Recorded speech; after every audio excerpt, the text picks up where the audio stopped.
पर 10 करोड़ लोगों को भारत की सड़कों पर पहुंचा देंगे इंशाअल्लाह। शहीद मीनार में आप क्या कहेंगे? जिस तरह से आज देखा गया कि तमाम अजला से, बंगाल के तमाम अजला से लोग आए, लेकिन कलकत्ता के लोग क्या सो रहे हैं क्या? नहीं, ऐसा नहीं, बिल्कुल नहीं।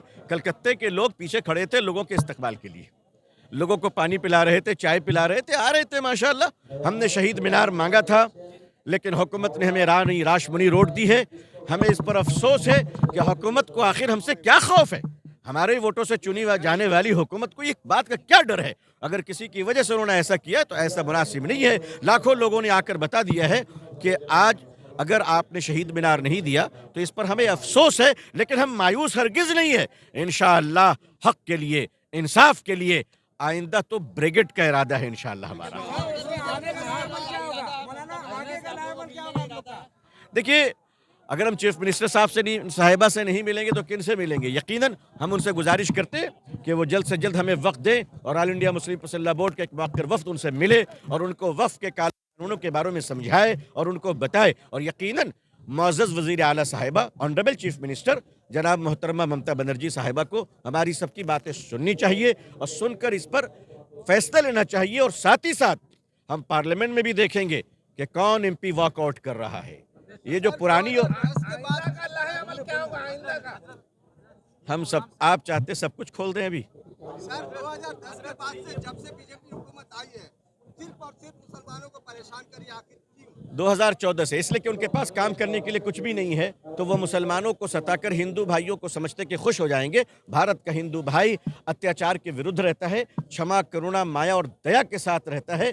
हिंदू भाई कभी इस अत्याचार को बर्दाश्त नहीं करेंगे। और हम इस बात पर साफ कह देना चाहते हैं कि सेकुलर पार्टियों पर भी हमारी कड़ी नज़र होगी, क्योंकि हम कई बार पार्लियामेंट में धोखा खा चुके हैं कि वॉकआउट के नाम पर हमें धोखा दिया गया है। वक्फ बिल, अगर ये काला कानून बदकिस्मती से पार्लियामेंट में आया और किसी ने वॉकआउट किया तो आइंदा इलेक्शन में हम भी उन सब का वॉकआउट कर जाएंगे।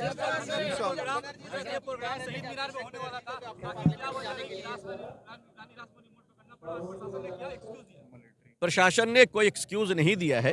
मेरे ख्याल से हुकूमत को ये लगा होगा कि शायद हमारे पास लोग ज़्यादा नहीं होंगे, लेकिन बंगाल की जनता ने अपनी ज़िंदगी का सबूत दिया है। सरकार को भी ये मैसेज मिल चुकी है। जनाब अभिषेक बनर्जी साहब से मैंने ये गुजारिश की, अपील की है कि वो अपने ऑनरेबल मेंबरान पार्लियामेंट के तमाम मेंबरान को इंस्ट्रक्शन दे, आदेश दे कि वो वॉकआउट ना करें, बल्कि पार्लियामेंट में खड़े होकर इस काला कानून का अपोज करें।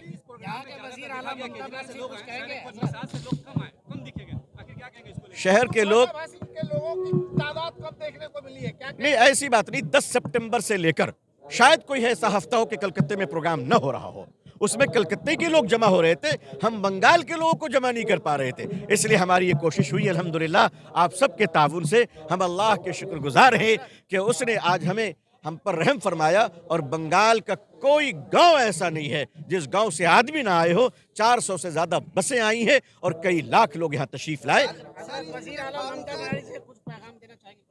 नहीं, अवाम ने उनको पैगाम दे दिया, हम इस कानून को बर्दाश्त नहीं कर सकते। इस काला कानून के खिलाफ आपको खड़े होना पड़ेगा। और मोहतरमा वजीर आला, ऑनरेबल चीफ मिनिस्टर साहिबा से हम गुजारिश करेंगे कि असेंबली में इस कानून के खिलाफ रेजोल्यूशन पास करें, इसे काला कानून करार दें और पार्लियामेंट में भी अपोज करें इसका।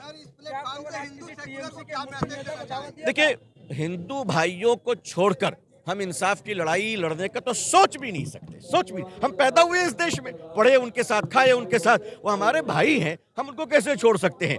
हाँ, 47 में मुल्क का बंटवारा हुआ था बदकिस्मती से।